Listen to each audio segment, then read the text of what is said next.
নমস্কার, আশা করি আপনারা সবাই ভালো আছেন। এসএস জয়গুরু ব্লগে আপনাদের অনেক অনেক স্বাগত। প্রতিদিনের মতো আজকেও চলে এসেছি একটা নতুন ব্লগ নিয়ে। তো আজকে সকালে অনেকটা পার করেই চলে এসেছি, কারণ সকালবেলা তো আমার বর ডিউটি যায়। তো ঘুম থেকে উঠে ও একটু আটা মেখে দেয়, রুটি করেও নেই, এইটুকু হেল্প করে দেয় আমাকে। আর আমি ঘুম থেকে উঠে বাসি কাজ করে স্নান করে পুজো দিয়ে তারপরে রান্নায় আসি আমি। আমার জলখাবারটা তো করে দিয়ে যাই। তো যাই হোক, সকালবেলা এসেছি আর রান্না বসিয়ে দিয়েছি। সকালবেলা বলতে প্রায় 9টার কাছাকাছি বেজে গেছে, 9:45 বাজে। তো আমি এদিকে চাল ধুয়ে দিচ্ছি, আর এদিকে অনেকগুলোই তার মাঝে আমি পুজো করার পরে চা খাওয়ার পরে অনেকগুলোই কাজ করে রেখেছি, যেমন মশলা বাটছি, আর এদিকে আলু, পেঁয়াজ, রসুন সব ছিলে রেখেছি। আমি এদিকে আবার মাছ ভাজাও বসিয়ে দিয়েছি। তো এই যে মাছ ভাজা বসিয়ে দিয়েছি, মাছ ভাজা বসিয়ে আমি আলু, পেঁয়াজ, আদা, রসুন, টমেটো সব জোগাড় করে নিয়েছি।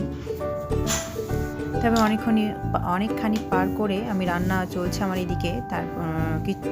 তারই মাঝে আজকে ওরা স্নান করেনি, কদিন থেকে খুব ঠান্ডা, রোদ উঠে না, কুয়াশা পড়েছে, জামা কাপড়ও প্রায় শুকায় না, 2-3 দিন শুকাতে লাগে। তো আমার ভাত হয়ে গেছে, ওদের মুখ ধোয়াও হয়ে গেছে, জলখাবারও খাওয়া হয়ে গেছে। তো রান্নার মাঝেই আমি আবার টুকিটাকি কাজ করে থাকি। যখন আমি আমার ভাত নামিয়ে দিয়েছিলাম, মাছ ভেজে আলু কষিয়ে ঝোল বসিয়ে হালকা বলতে মিডিয়াম আঁচ করে আমি আবার এদিকে ফ্রিজ, শোকেস, টিভি সব এগুলো মুছে নিচ্ছি। আমি যখনই সময় পাই তখনই এগুলো মুছে নিই। আমার কোনো নির্দিষ্ট ধার্য নেই, কোনো দিন সকালবেলা তো হয় না, হয় রান্না করার পরে মুছি, কোনো দিন বিকেলে মুছি, মানে একটু ফাঁকা পেলেই আমি এগুলো মুছে নিই। কারণ সব সময় তো সময়ের হাতেই চলতে হয়, বা সংসারে কাজ করতে হয়, সমস্ত রকম মেনটেন করেই চলতে হয়। তো আমি একটু ফাঁকা পেয়েছি, এই সময় আমি একটু ফ্রিজ, শোকেস, আনলা টানা সব মুছে নিচ্ছি। এদিকে ঝোল উঠেছে, মাছ দিয়ে দিয়েছিলাম, ওই ঝোলটা আমি নামিয়ে নেব। আজকে সেই রকম কিছু রান্না হচ্ছে না, হচ্ছে শুধু মাছের ঝোল, আলু টমেটো দিয়ে, সাথে হচ্ছে বেগুন ভাজা, আর কালকের ডাল ছিল। ডালটা আমি পরে গরম করে নেব, মাছের ঝোলটা নামিয়ে আমি ডাল বসিয়ে দেবো। কারণ কালকে ডাল তো ঠান্ডা হয়ে থাকে, আর ঠান্ডা হলেও ফ্রিজে থাকে, ফ্রিজ থেকে আমি কোনো শাকসবজি ডাল যদি ফ্রিজে থাকে তারপর দিন আমি আবার ফুটিয়ে নিই, গরম করে নিই, নাহলে খাওয়া যায় না, খেতে ভালো লাগে না। তাই আমি ডালটা গরম করে নিব। ভোর 5টা থেকে শুরু করে, আমি ঘুম থেকে উঠি ভোর 5টায়, তখন থেকে শুরু হয় আমার সাংসারিক জীবনের কাজ। সকালে ঝাড় দেওয়া, বাসি কাজ থেকে শুরু করে সকাল 11:30টার মধ্যে রান্না, এই 11:30টার মধ্যে সমস্ত কিছু আমি সেরে নিই, কমপ্লিট হয়ে যায় আমার। সেইভাবে বুদ্ধি খাটিয়ে, মাথা খাটিয়ে চলি। আর তার আগের দিন টুকিটাকি কোনো কাজ সেরে রাখি, যেমন রাত্রে খাওয়া হয়ে গেলে সেই রাত্রে বাসনটাও আমি রাত্রে ধুয়ে রাখি, সকালে ধুই না, যে সকালে আমার যে ভোর 5টা থেকে শুরু হয়, 11:30টার মধ্যে রান্না কমপ্লিট করতে হয়। তারপর তো বাচ্চাদের স্কুল যাওয়া এই সব লাগা আছে। কয়দিন থেকে স্কুলে পাঠাচ্ছি না, ঠান্ডা পড়েছে তাই, রোদ উঠে না, রোদ উঠবে তবে স্কুল পাঠাবো, 2-1 দিন থাক। যাই হোক, আমার এদিকে 11:30টার মধ্যে রান্না কমপ্লিট হয়ে গেল। দিয়ে কলতলায় আমি রান্নার বাসন যে ছিল 2-1টা, বেশি তো থাকে না, আমি সঙ্গে সঙ্গে ধুয়ে নিই। সে কলতলায় রান্নার বাসন রেখে এসে হাত ধুয়ে এদিকে আবার উনুনে দুধ গরম করতে বসেছি, তারপরে ঘর মুছছি। এই ঘর আমার 2-3বার হয়েই যায়, 11:30টার মধ্যে 3বার আমার প্রায় মুছা হয়ে যায়। একবার বাসি ছাড়ানোর জন্য মুছি, তারপরে যে সবজি কাটাকুটি করি তখন একবার মুছি, আর রান্না কমপ্লিট হয়ে যাওয়ার পরে আরেকবার মুছি। তারপরে তো খাওয়া দাওয়া আছে, খাওয়া দাওয়ার পরে তো মুছতেই হবে। তো যাই হোক, এইটুকু জায়গার মধ্যে চলাফেরা, হাঁটা উঠা বসা আছে, তো সেই জন্য আমি সবসময় এইটুকু জায়গাটাকে আমি পরিষ্কার পরিচ্ছন্ন রাখি। শুধু এইটুকু জায়গা নয়, সবটাই আমি পরিষ্কার পরিচ্ছন্নই রাখি। তো আমার দুধ গরম, আর এদিকে বাসন ধোয়া হয়ে গেছে। তারপর আজকে বিছানা চাদর পাল্টিয়েছি, চাদর পেতেছি। আমি সকাল থেকে শুধু বিছানা চাদরটাই পাতা হয়েছে, ব্ল্যাঙ্কেট গোছানো হয়নি, তাই এখন ব্ল্যাঙ্কেটটা গুছিয়ে নিচ্ছি। সৌভিক টিউশনে গেছে, তাই এখন ঝেড়েও নিচ্ছি, ঝাড়ার প্রয়োজন নেই, তবুও ঝেড়ে নিচ্ছি। একটু না ঝাড়লে কেমন লাগছে, সব গোছগাছ করলাম তো ওই জন্য। আর ব্ল্যাঙ্কেটটা পাতানোই ছিল, পেতেই রেখেছিলাম সেই জন্য। এদিকে আবার দুধের সর আমি তুলে রাখি ঘি করার জন্য। এই শীতের সময় দুধের সর মোটা হয়ে পড়ে, আর ঘিটাও বেশ জমিয়ে করা হয়, বেশ ঘিও হয়। তো আমি ঘি করব একদিন, আপনারা দেখবেন, সেটাও আপনাদের সামনে শেয়ার করব। এদিকে মিঠি গান গাইবে বলে হারমোনিয়াম খুলে বসে আছে।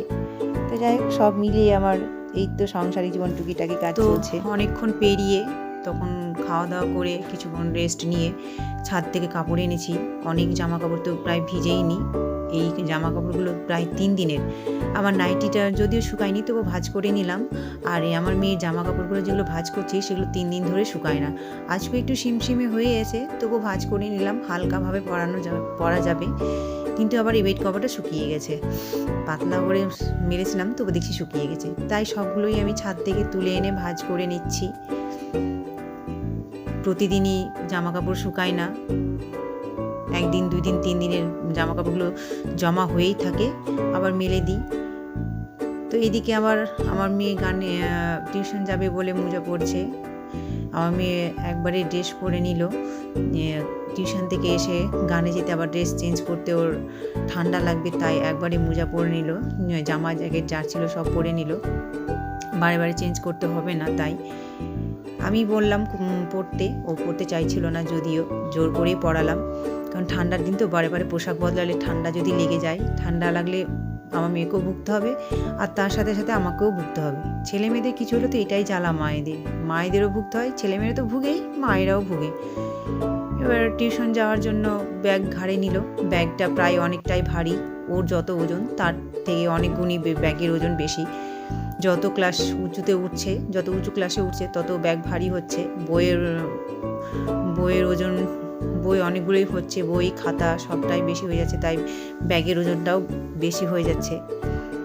তবু কিছু করার নেই, বই বা ব্যাগ যত ওজন ভারী থাকুক না কেন,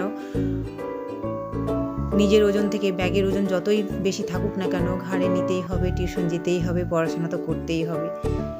আমাদের তুলনায় আমরা যখন পড়াশোনা করেছিলাম তখন এতটা বই ছিল না, এখন দিনে দিনে বইয়ের বাড়ছে, তাই খাতাপত্রও বাড়ছে, সেই জন্য ব্যাগের ওজনটাও বেড়ে যাচ্ছে। তো বাচ্চাদের নিজের ওজন থেকে ব্যাগের ওজনটাই বেশি হয়ে যাচ্ছে, কিছু করার নেই। তাই আমার মেয়ে চললো টিউশনে।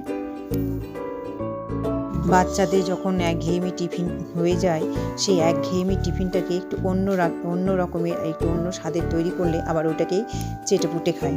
ঠিক যেমন দুধ রুটি খায় বা এমনি রুটি খায় সবজি টবজি দিয়ে। তো একঘেয়েমি হয়ে গেছে, সেই জন্য দুধ দিয়ে চিনি দিয়ে রুটিটাকে একটু ফুটিয়ে হালকা নরম নরম যখন হয়ে যাবে তখন নামিয়ে দিলে ওই বেশ আবার চেটেপুটেই খায় দেখি।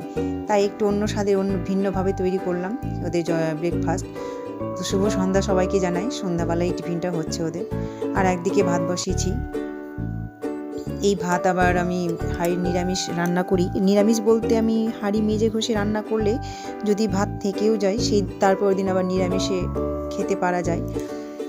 তো এই ব্লগটা আমি এখানে শেষ করছি। আপনারা ভালো থাকবেন, সুস্থ থাকবেন। এই ব্লগটা কেমন লাগলো একটু কমেন্ট করে জানাবেন। ভালো লাগলে একটা লাইক, কমেন্ট, শেয়ার এবং সাবস্ক্রাইব করে দেবেন। নমস্কার।